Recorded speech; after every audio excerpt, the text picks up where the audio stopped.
You might imagine me to be a natural enemy, but I have urgent news for you, Chosen One. You must try to suffer this news with patience, as a little one such as yourself might find a tiny heart overburdened.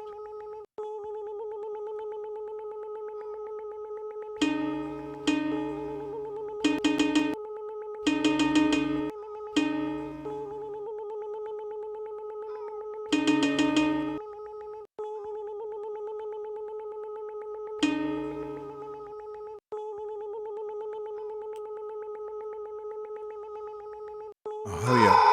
Oh! It always happens. Man. It's when you get to the Lego section, it's just tough.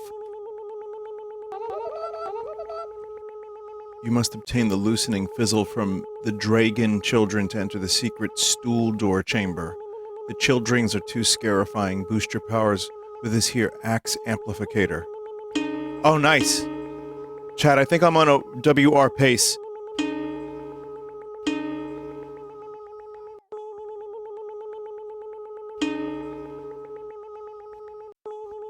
Easily the best I've ever done.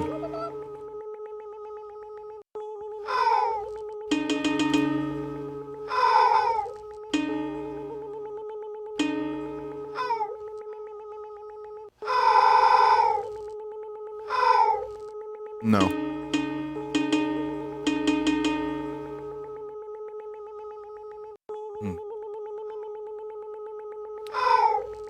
It's just you gotta watch your corners when you play this, you know?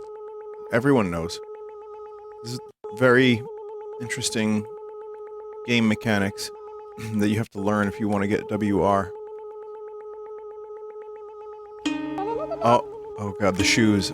I always struggle with the shoes. And the apple too, because they can lock you into an area. Oh shit. There it is. Chat, there it is.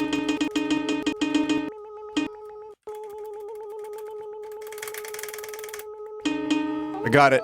I got it.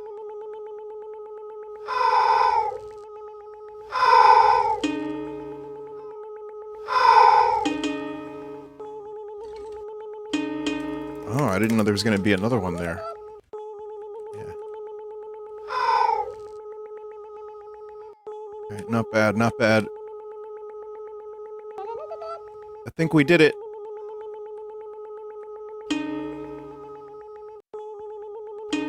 Oh, the clam! Fuck, we didn't do the clam? I've seen people do the clam early.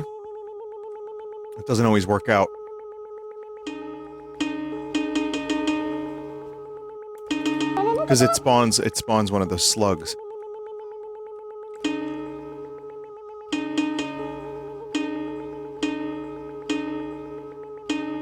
Yeah, you've got to throw the battle axe at the clam if you want to get past it a little bit quicker so you can save those extra precious microseconds. Oh, let's see. Oh, another one. I think that was a horn fossil.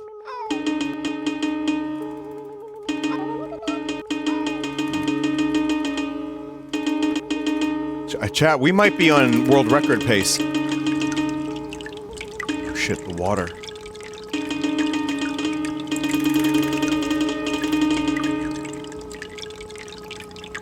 I'm not really sure what to do there. It's different every time, you know? This game evolves with me. With you.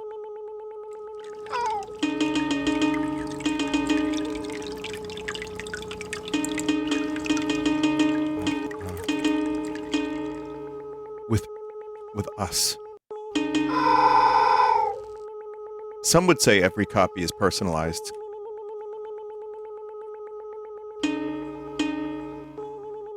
You have to take the clam to the water? I don't believe that. Wait a minute, you've played this? What? I mean...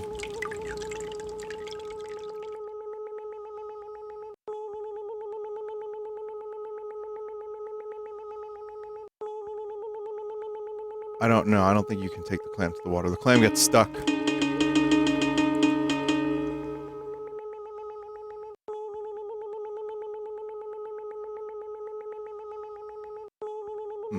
Yeah, even the frog doesn't have the information I need.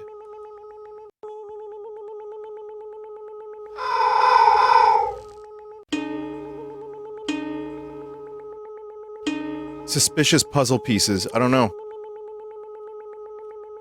Oh, wait. Am I supposed to... No. Well, I have the Battle Axe power-up. This isn't Minecraft? You don't know what mod pack I have on right now.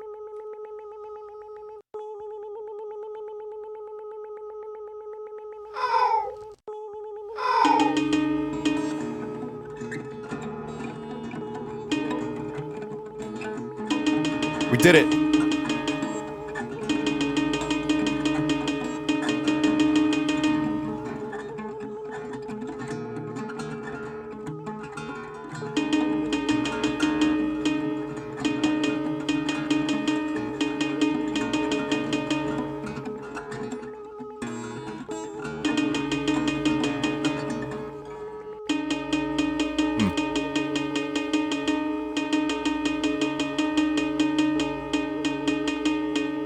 I won! That's probably a world record.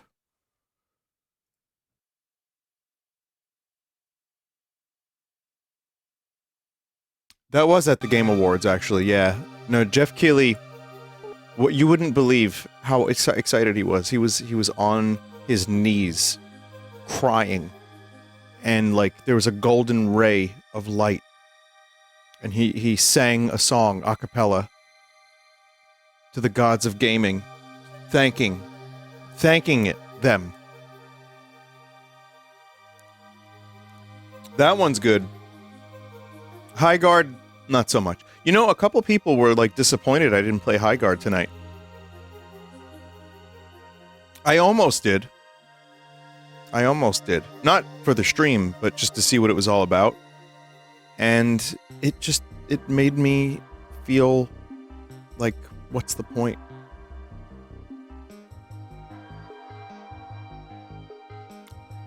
I don't think it's my kind of game.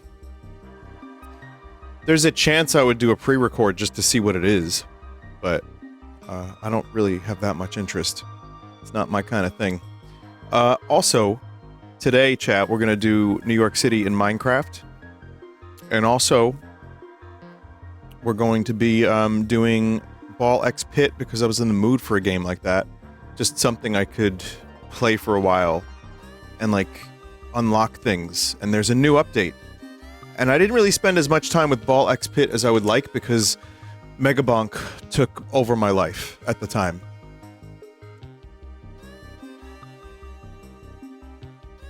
So, you saw me on the news.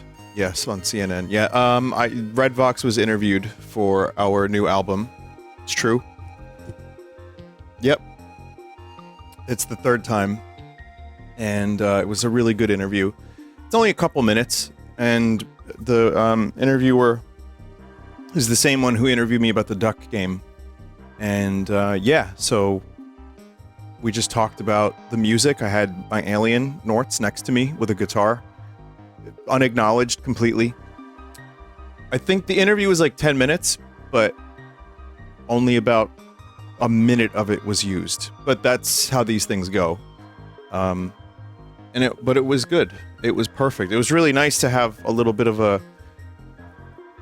When it comes to promoting your music, unless you somehow become a goose, it's really hard to figure out how to get it out there a little bit. I just don't know how that happens. So, what we're doing our best. I've always been under the belief that just, putting out good music is good enough. But that's not always true. I think you need to find an audience for that music, and I'm still working on the good music part. But I'm enjoying the process. But yeah, it was nice to get an interview for that, to promote it a little bit. Which again, this Thursday. Also, the lunch with Hamaguchi. I can talk about it real quick here. if you're interested. I'll probably talk about it more during Minecraft. Maybe not. Or maybe Ball X Pit. So I'll tell you what, during Ball X Pit, I'll talk about it more, but I will give you just a little bit of information. Hamaguchi, Mr. Hamaguchi, was in New York City to promote Final Fantasy VII Remake on Switch 2. Went to the Nintendo store and signed for a couple hours. And then they had another day, half day, in New York on Friday. And they wanted to meet some people that are local New Yorkers because they were going to have lunch and just to, I don't know, just to hang out. It seemed like there was no business to be done.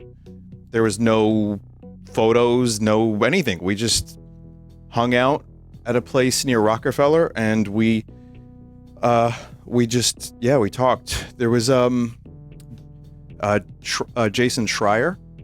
There was Giovanni, if anyone knows who that is, and I forget the Tom. I don't know who Tom is exactly, but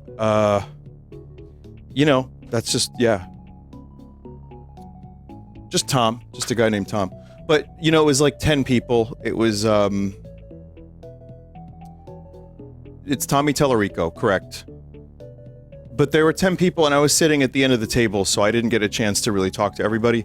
But my contact at Square knew that I am a big Final Fantasy VII fan and also a New Yorker, so I agreed pretty much immediately, not knowing what I was getting myself into. But it was really pleasant, honestly. Just had some breakfast, and we talked about games. I talked to Mr. Hamaguchi about Balatro, and also I asked him what his, favorite games were outside of Final Fantasy VII growing up, or when he was younger. And it was Final Fantasy VI and Chrono Trigger. And we also, he said the signing went really well. He was talking about, how he really likes the Switch 2 because it's really ergonomic. And I said, what is the thing from Final Fantasy VII Original that you're most looking forward to getting into Part 3?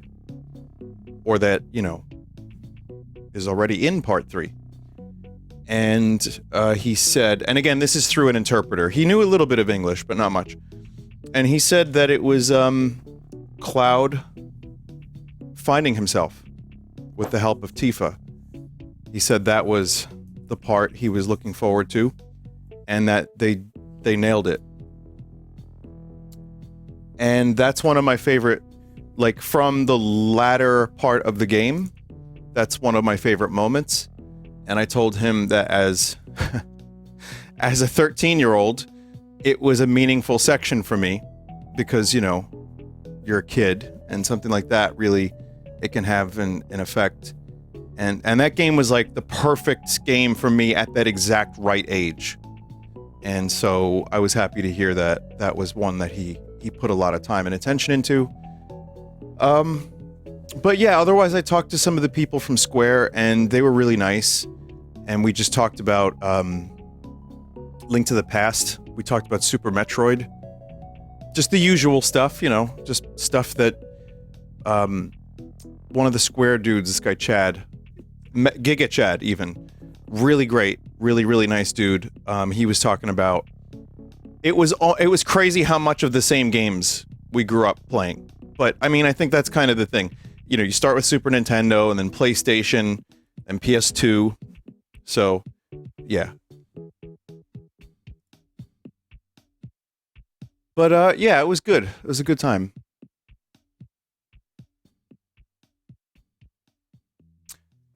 Vinny just watched the interview. What the heck are you looking at over in the corner? I was looking at the monitor, the computer. So I could... so I wanted to sit on the couch and have the alien. I was looking at the interviewer on the monitor. Yeah, I was not looking directly at the camera. True. So that's about it. I'll talk more about the Final Fantasy VII dinner, lunch if I can remember anything later. But for now, I know why you're all here. Thank you for joining. Hope everyone's doing okay on this Monday and is staying warm. Let's do the thing. Let's do New York City and Minecraft.